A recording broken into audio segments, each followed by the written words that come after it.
Vamos a abrir las escrituras en el libro, en el Evangelio de Marcos, preparándonos ya para lo que, si Dios quiere, el próximo martes iniciamos en una serie muy particular, yo creo que sí, muy bonita. Sé que Dios nos va a bendecir con eso.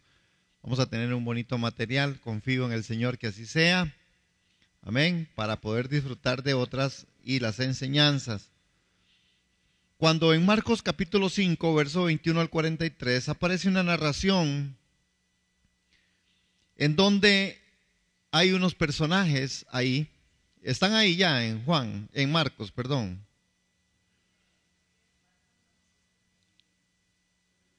Es uno de los libros que se estudian menos, de verdad.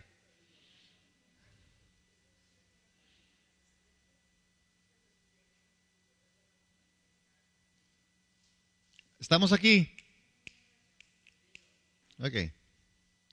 En Marcos capítulo 5, en verso 21, hay una narración de un evento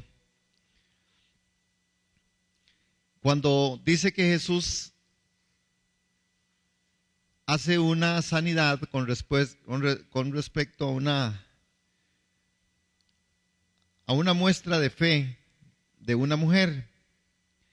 La famosa mujer que tenía un problema por muchos años, dice el relato. Dice que Jesús entró de nuevo en la barca y regresó al otro lado del lago, donde una gran multitud se juntó alrededor de él en la orilla. Entonces llegó uno de los líderes de la sinagoga local, llamado Jairo. Cuando vio a Jesús, cayó a sus pies y le rogó con fervor: mi hijita se está muriendo, dijo, por favor ven y pon tus manos sobre ella para que sane y viva. Vean qué tremendo, hermano. Vea que en ese momento la multitud que lo esperaba a Jesús del otro lado, Jesús venía de hacer una sanidad de liberación. Él viene de libertar al endemoniado de Gadareno. Y la gente lo espera al otro lado. Y entonces, pero este hombre Jairo, que vamos a hablar un poquito quién era Jairo, ¿verdad?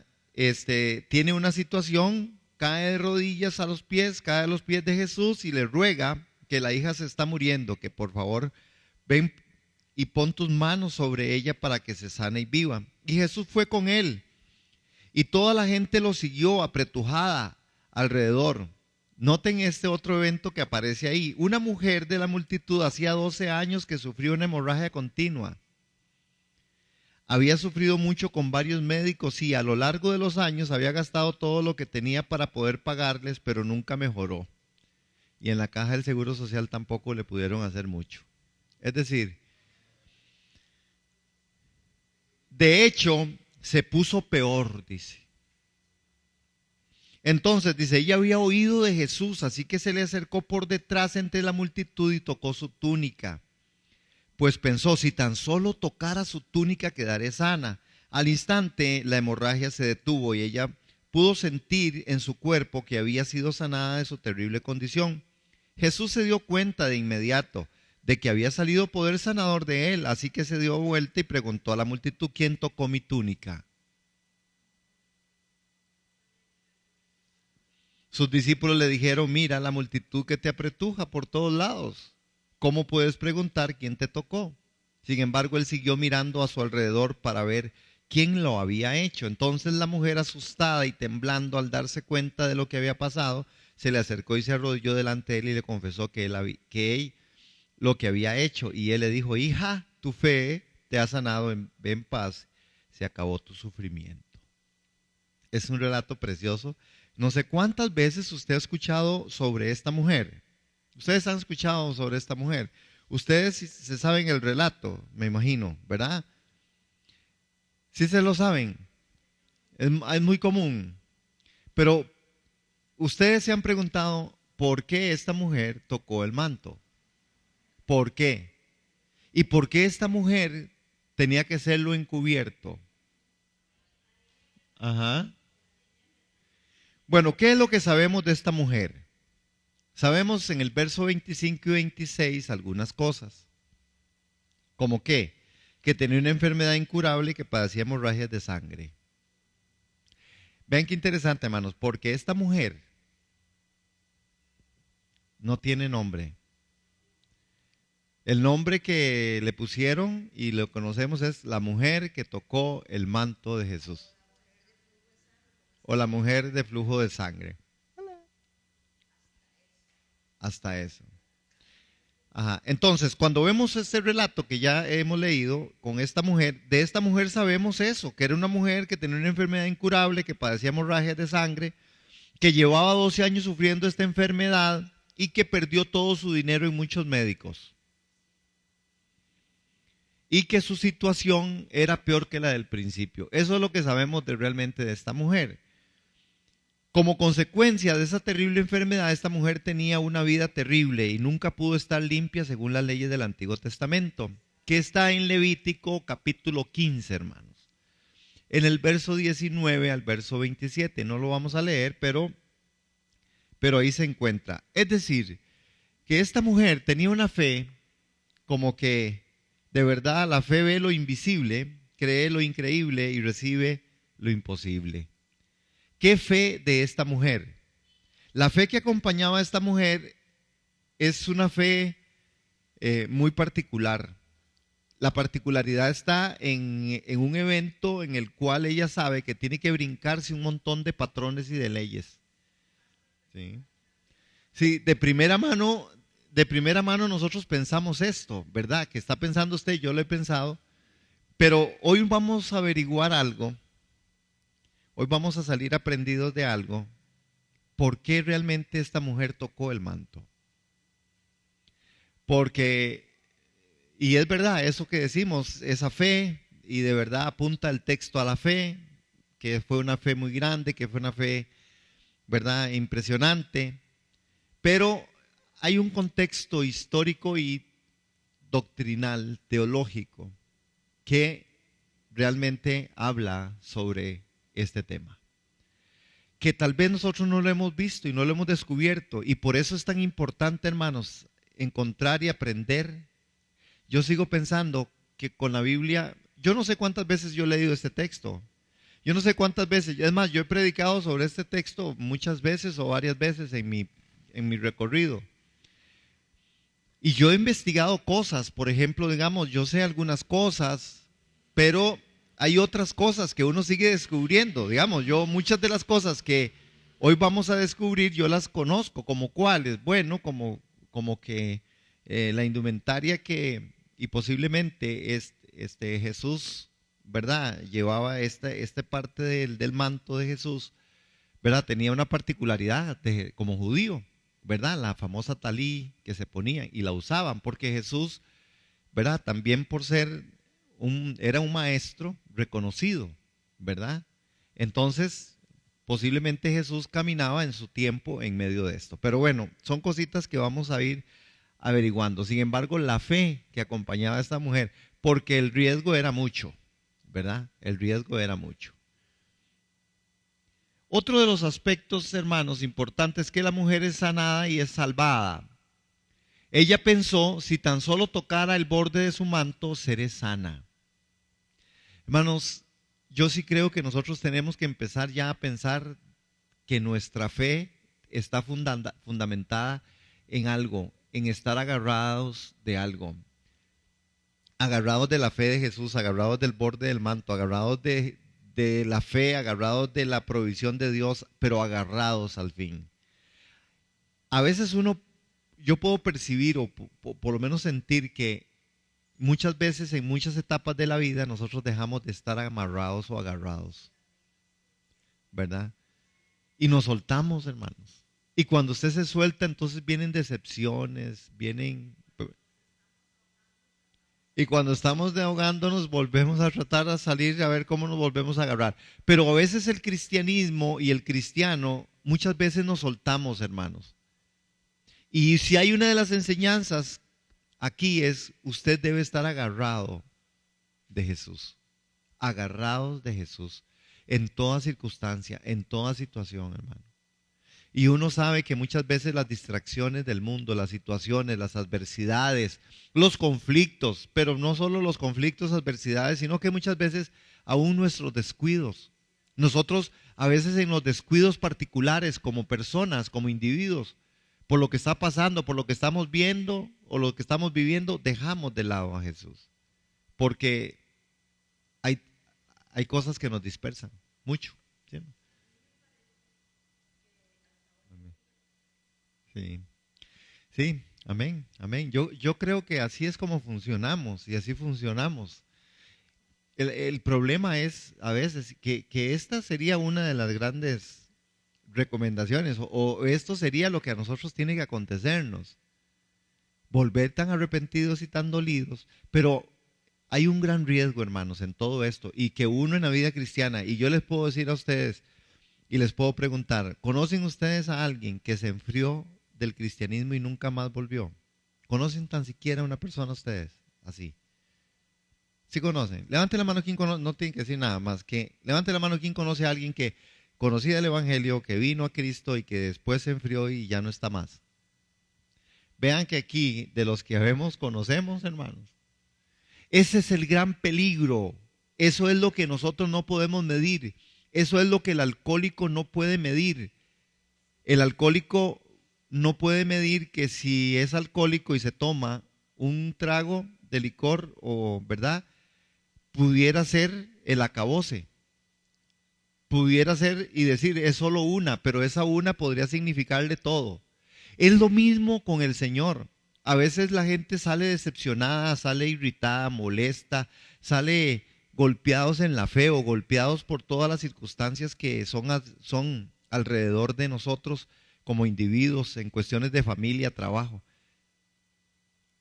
Y alguien diría, y tienes razón, es que qué doloroso, es que qué dolor, es que qué terrible. Y vea cuántos años, ve esta mujer, 12 años, larguísimos 12 años con una enfermedad.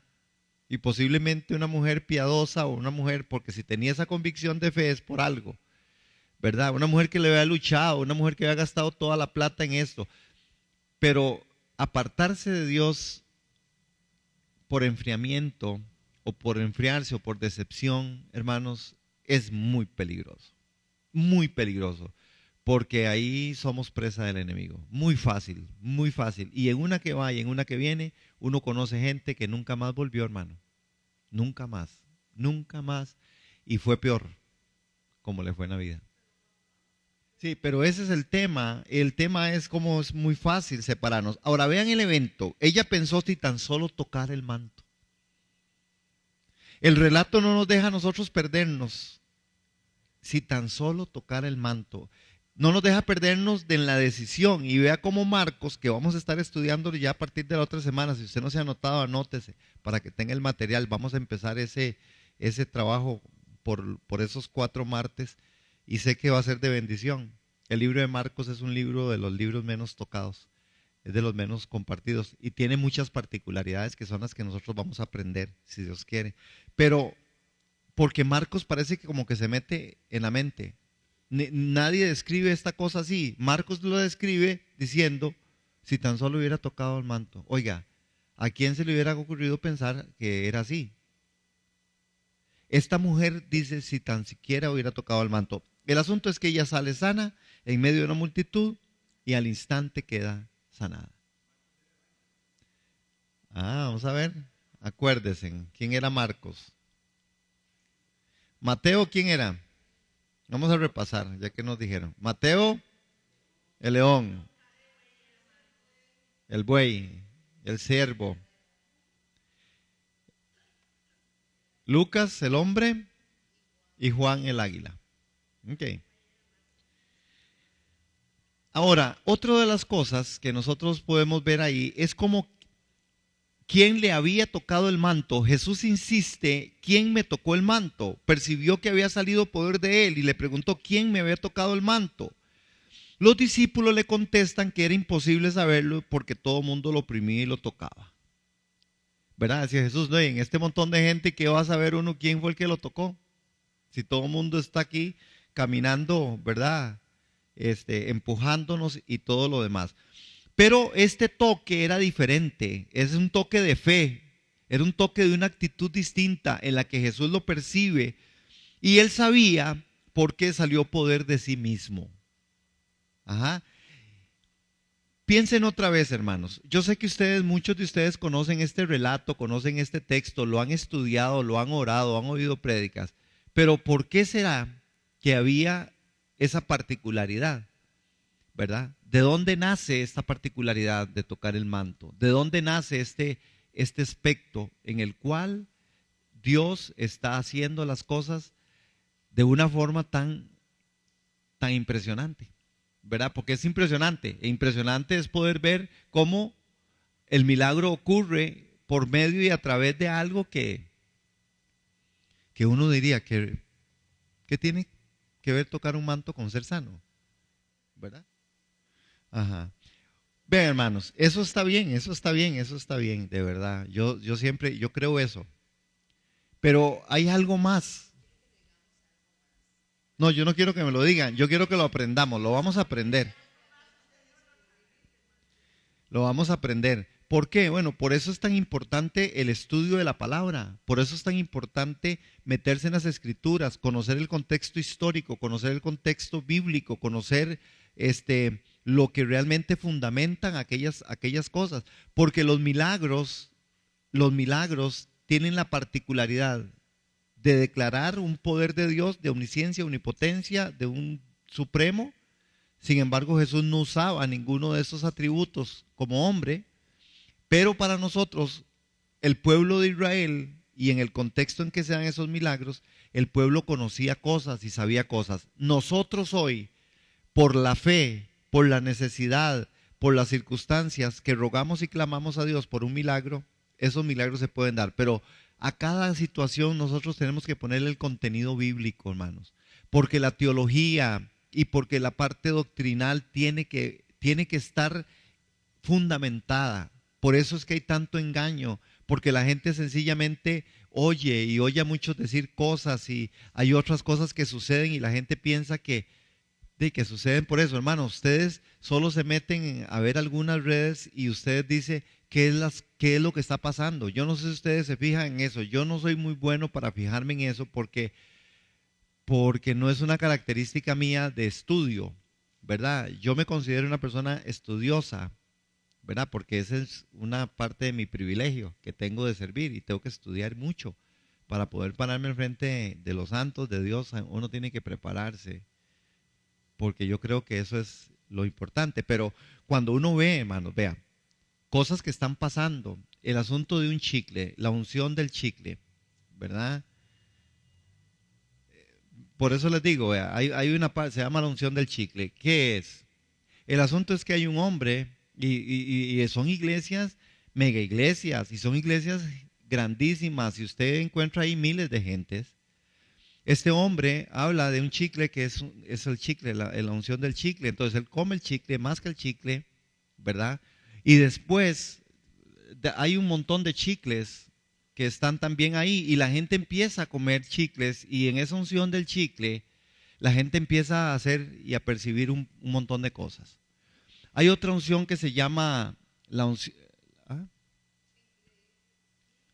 La unción, si usted está ungido, usted tiene que correr a gran velocidad. Entonces, en la iglesia, el de las escobas es terrífico y terrible. Y esta mujer que toca el manto por una razón que en fe, ¿verdad? Porque era una mujer desconocida, nadie la conocía, nadie sabía quién era. Esa mujer se expuso a muerte, ¿verdad?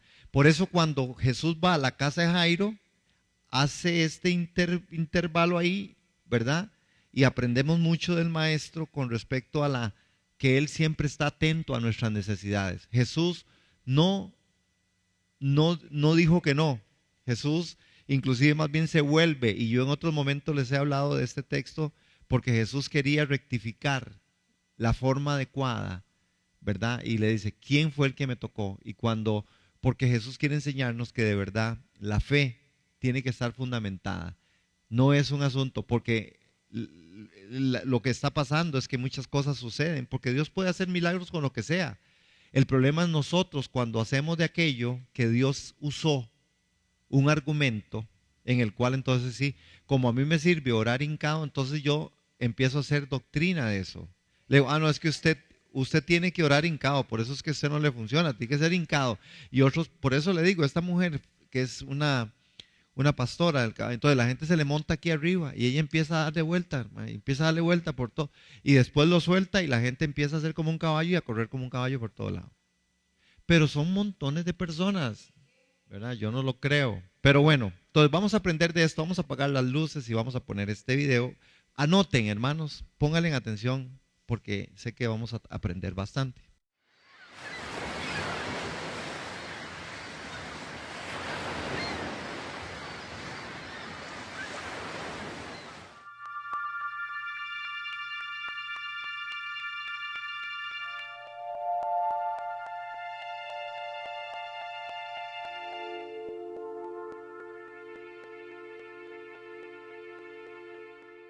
La semana del 26 de marzo del 2001, un buen número de eruditos rabínicos se reunió en el muro occidental del Monte del Templo de Jerusalén para hacer una declaración singularmente importante. El tiempo de la angustia de Jacob ha comenzado. Los profetas hebreos hablan con mucho detalle acerca de los eventos que tendrán lugar en los últimos días. Jeremías profetizó que el tiempo de la angustia de Jacob, los gentiles clamarían arrepentidos por las mentiras que habían heredado de sus padres. Malaquías agregó que en el día de aflicción, 10 gentiles se agarrarían del borde del vestido de un judío y dirían: te seguiremos, sabemos que Dios está contigo. El mundo está a punto de darse cuenta que los tiempos difíciles que se avecinan están directamente relacionados con el borde de su vestimenta. Soy Michael Root. Prepárese para un rudo despertar.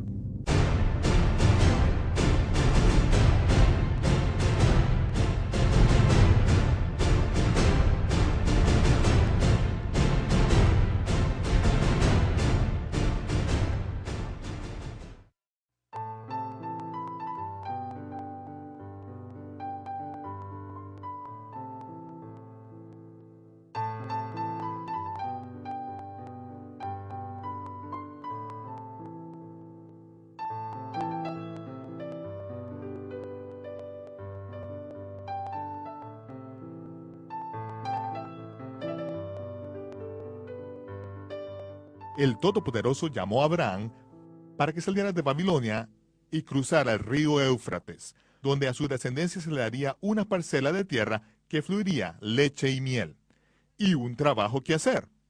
Los descendientes de Abraham tenían que eliminar de la tierra hasta el último vestigio de adoración pagana al dios Sol, y luego debían ser sus sacerdotes para toda la tierra. Y una nación de profetas que daría a conocer los caminos del verdadero Dios, llamar a todas las naciones para que regresen a él. Israel no fue obediente al mandato de limpiar la tierra, y en lugar de ello adoptaron las prácticas de los paganos. Debido a su rebelión, las 10 tribus del norte de Israel fueron cegadas y esparcidas entre los paganos quienes estaban imitando, hasta que se cumpliera el tiempo de su castigo, así como fue profetizado por Moisés y Ezequiel. Las tribus del sur en Judá fueron llevadas en cautiverio a Babilonia debido a su desobediencia también, y luego esparcidas por toda Roma hasta que un día se convirtieran en una nación, así como lo profetizaron Moisés, Isaías y Jeremías. Ese día se cumplió el 15 de mayo de 1948, cuando nació la moderna nación de Israel. El precursor del comienzo de las grandes pruebas que sobrevendrán sobre la tierra es el profetizado retorno de Israel a la tierra prometida a ellos. Jeremías habla del día cuando Yahweh traiga de nuevo a Israel a la tierra que Él les dio a sus padres.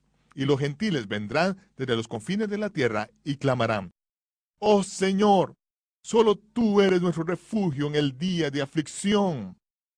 De veras que hemos heredado de nuestros padres mentiras y vanidad. Se acerca un tiempo de angustia que sacudirá nuestros sentidos espirituales. La teología, el arte de explicar la naturaleza de Dios, perderá su pertinencia a medida que la gente se deshace de su mundo de ensueño materialista y acepta la cruda realidad predicha por los profetas hebreos. Para quienes se despiertan y claman arrepentidos por las mentiras que han heredado, el Dios de Israel realizará un milagro que, al compararlo con el cruce del Mar Rojo, sea considerado insignificante.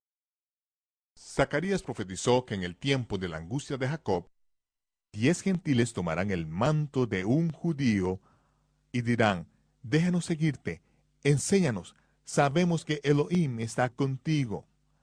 La importancia de esta prenda se remonta a 3.400 años en la tierra de Madián, Arabia Saudita en la actualidad.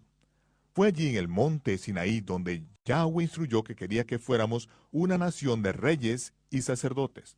Prometió que si le obedecíamos, nos daría una tierra que fluía leche y miel, la cual se extiende desde el Nilo en Egipto hasta el gran río Éufrates en el Irak moderno.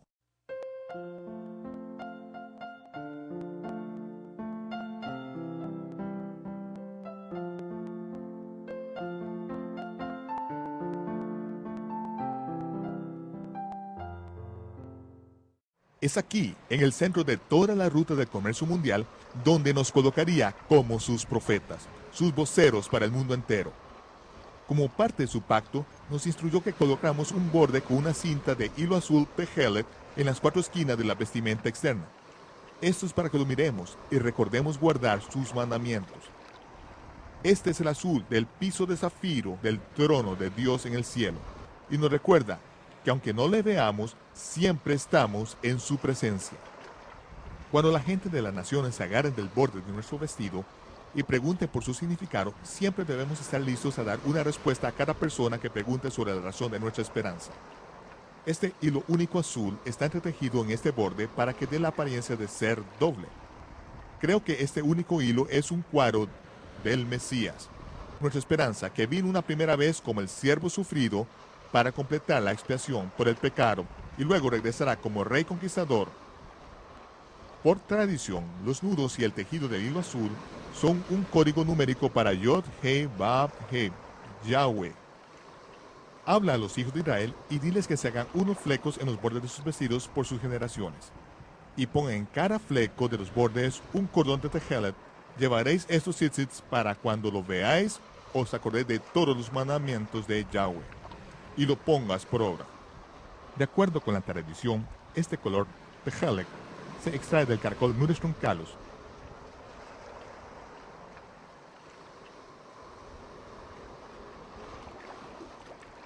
Una cantidad muy pequeña de este costosísimo caracol se extrae del mar Mediterráneo. Cuando se aplasta la concha del caracol en el sol, los rayos ultravioleta hacen que el tinte se convierta en un bello azul. Si el tinte se extrae de noche, el resultado es un color púrpura oscuro.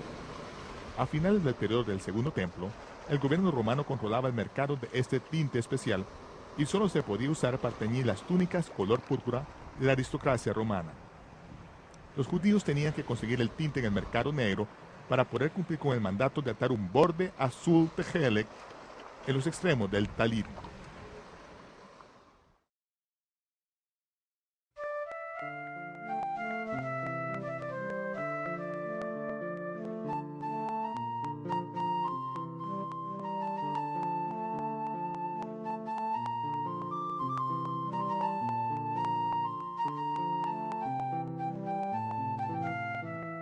El rabino Shaul, un fariseo de Jerusalén que estudió a los pies de Gamaliel, el famoso maestro de la Torá, viajó por todo el Asia Menor enseñando en las sinagogas de los israelitas dispersados.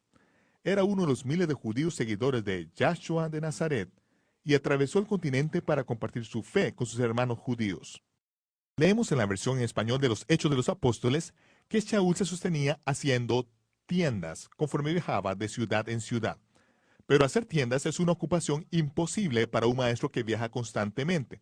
Las tiendas no eran la morada de los habitantes de la ciudad entre quienes enseñaba Shaul, sino el hábitat de los pastores beduinos. Las tiendas se hacían de pelo pesado de cabra tejido en grandes rollos que preparaban las esposas de los pastores beduinos. Necesitaban meses de trabajo para producir suficiente para una tienda que tenía que ser transportada en un camello. Shaul no se dedicaba a esa clase de trabajo, ni tampoco fabricaba tiendas de campaña de nylon con postes de titanio. La palabra griega para tienda es skeine, traducida del hebreo sukkah, que se refiere tanto a una cobertura tal como una morada, como a un tabernáculo de adoración.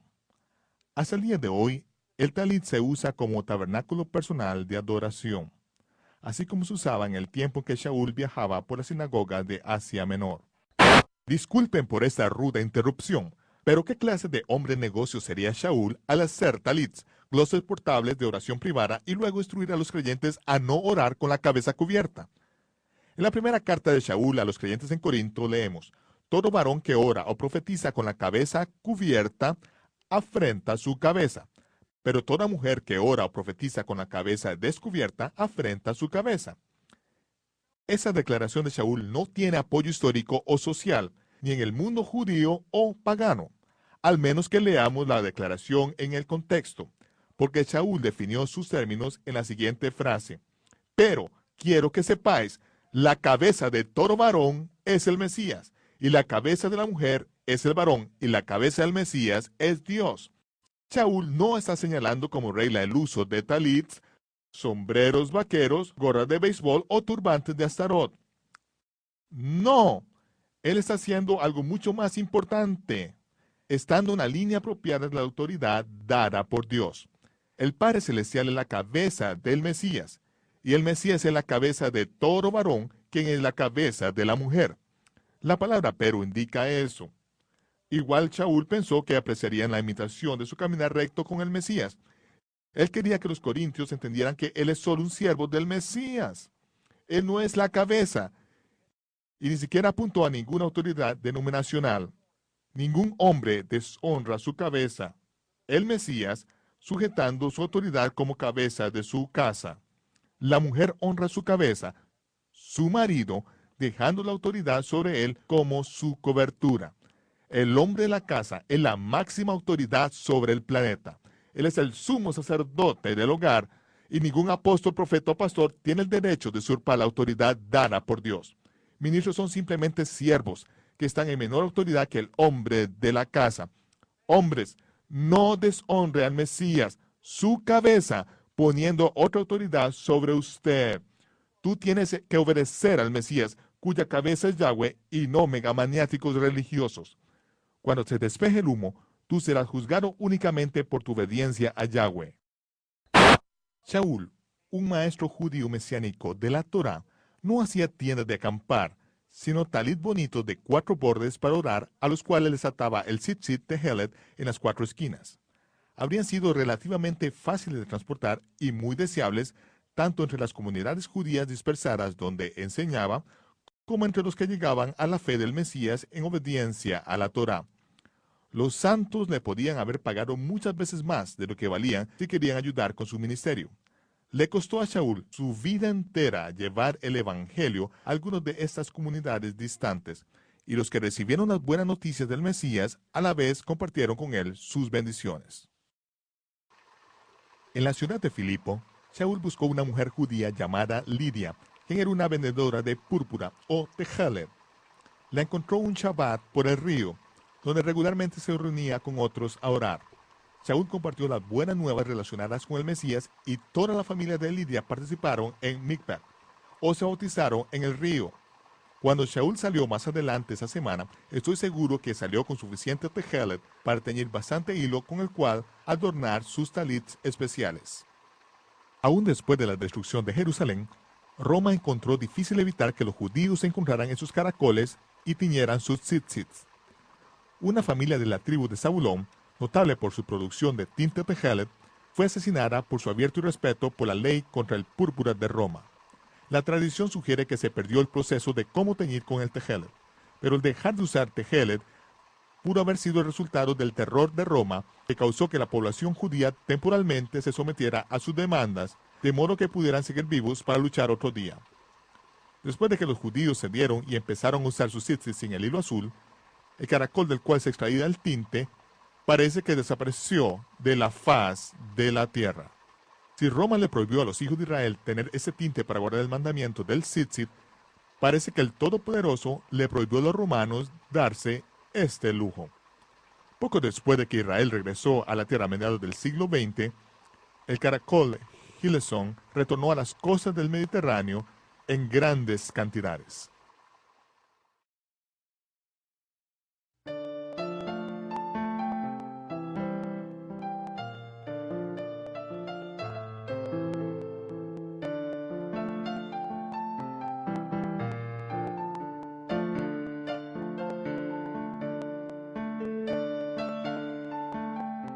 El profeta Malaquías escribió: el sol de justicia se levantará con sanidad en sus alas. La palabra hebrea para alas es kanap, que se refiere al borde de la vestimenta sobre el cual se amarra el tzitzit. El sol de justicia, de acuerdo con los sabios judíos, se refiere al Mesías, que habría de venir con poder para sanar a todos los que tocaran el tzitzit de su vestido. En el Mishnah, el compendio enciclopédico del antiguo pensamiento judío, esa declaración relacionada con el sol de justicia se entiende que se refiere al Mesías. Y así como el sol fue creado en el cuarto día, de igual manera el Mesías llegará en el día cuarto, el cuarto milenio. Malaquías entendía el concepto de que para el Señor un día es como 1000 años y 1000 años como un día. David escribió un cántico profético que hace eco de esta verdad. Ciertamente 1000 años delante de tus ojos son como el día de ayer que pasó, y como una era la vigilia de la noche.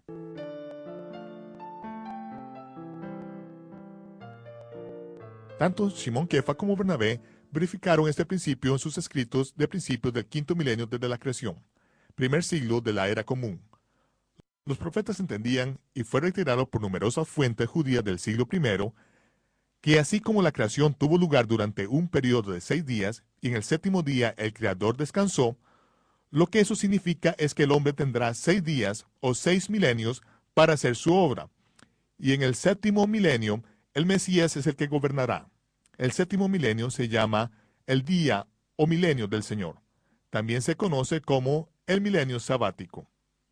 El concepto de un día como una sombra profética de un año también lo encontramos en las instrucciones de la Torá para Adán. Adán se le instruyó que no comiera del fruto del árbol del bien y del mal, porque el día de que él comieres, de seguro morirás. Adán desobedeció, pero sin embargo vivió hasta 930 años. De seguro Moisés, un príncipe de Egipto, había aprendido matemáticas en la corte real del faraón y no habría dejado pasar un error de tal magnitud. No hay contradicción. Adán fue criado para que viviera para siempre, y si no hubiera comido del árbol de la vida, aún estaría vivo hoy. Pero Adán murió durante el primer día milenial de su vida. Ningún ser humano jamás ha llegado a la marca de los 1000 años. Matusalén fue quien más se acercó, pero murió en el año del diluvio a sus 969 años de su vida.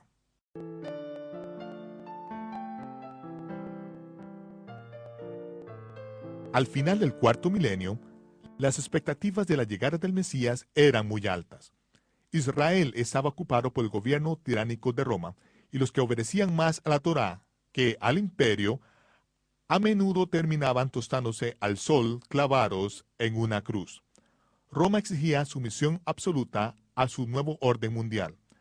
La nación de Israel necesitaba un Salvador que los librara de la tiranía, y Malaquías, a través del título El Sol de Justicia, indicó que el Mesías debería aparecer en escena antes del año 4001, o comienzo del quinto milenio. Iban a pasar siglos antes de que Roma cambiara su calendario para reconocer la llegada del Mesías de Israel. Pero hoy entendemos que el nacimiento de Yahshua ocurrió en la fecha pagana del 23 de septiembre del año 3 antes de la era común, o en forma más exacta, en la fecha bíblica 15 de Tishri del 3998, poco antes de que empezara el quinto milenio. Era costumbre que quienes admiraban a un maestro de la Torá le dieran un tirón al tzitzit que colgaba de su vestimenta. Sin embargo, la profecía de Malaquías referente al Mesías dice que habrá un beneficio sobrenatural con respecto a agarrarse del tzitzit del Mesías, y que será la prueba absoluta de quién es el Mesías. Los evangelios registran varios incidentes relacionados con esta profecía, que era bien conocida en los tiempos de Yahshua.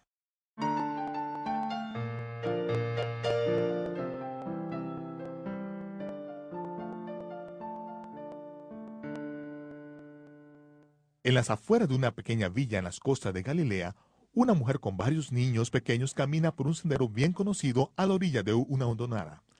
Los niños preparan pan y frutas, la colocan en una canasta sobre una roca y se alejan. La madre grita en voz alta, «Ima, Ima, madre».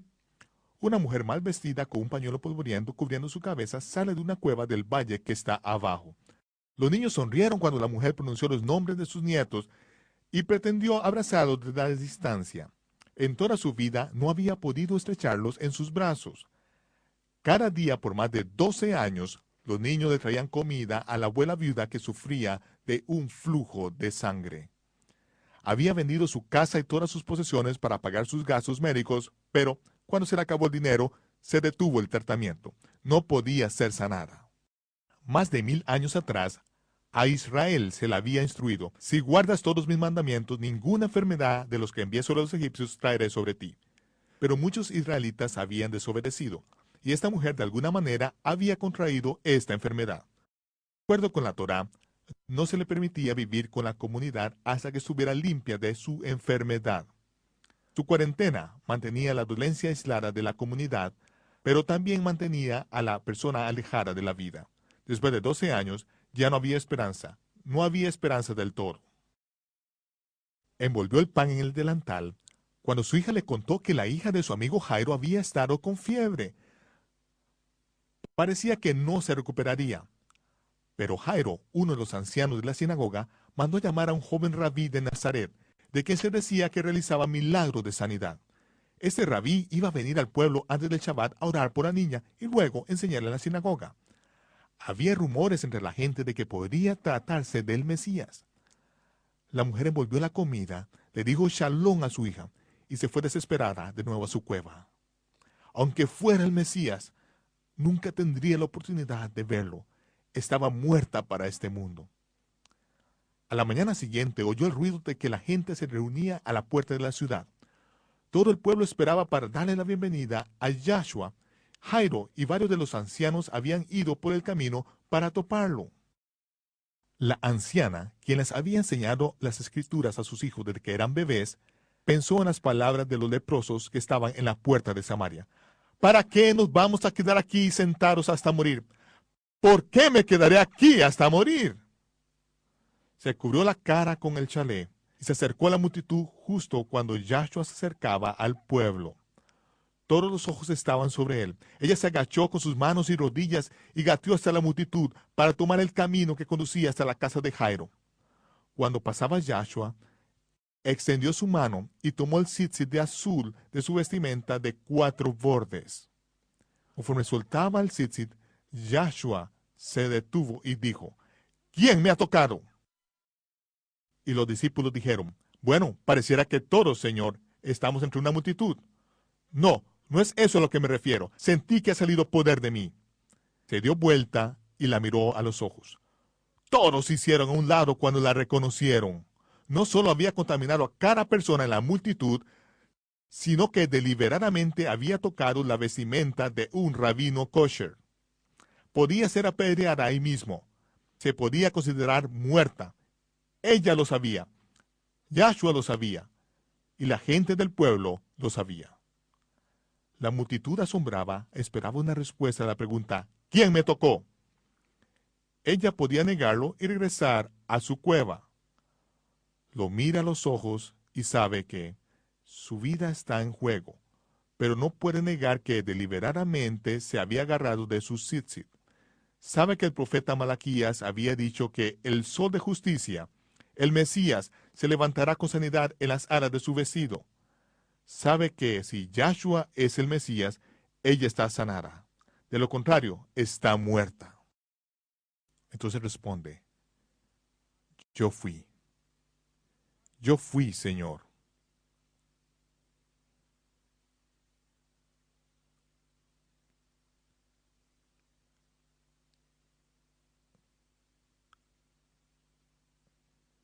El siguiente minuto parece una eternidad. La multitud guarda silencio esperando que este rabí pronuncie la sentencia sobre ella. Finalmente viene el veredicto: tu fe te ha sanado. Shalom.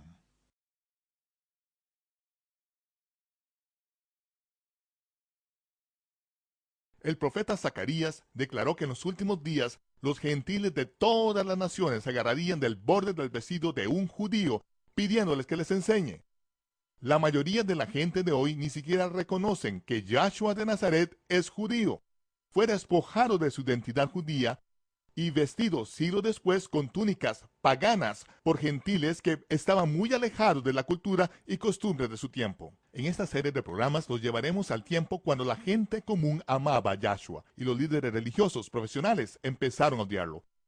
Observaremos cómo expuso la hipocresía de quienes manipulaban a otros para beneficiarse, cómo liberó a la gente de las reglas y regulaciones de la religión hechas por el hombre. Al igual que observó el sabio Salomón, no hay nada nuevo bajo el sol. Los profetas hebreos y yo los invitamos a que se agarren del borde de su vestido, agárrese firmemente de su tzitzit, áteselo a su mano y agárrese duro. Este va a ser el paseo de su vida. Agárrese duro. Soy Michael Root, invitándolos a que nos sintonicen la próxima vez para un rudo despertar. Y nos vemos cuando se despeje el humo.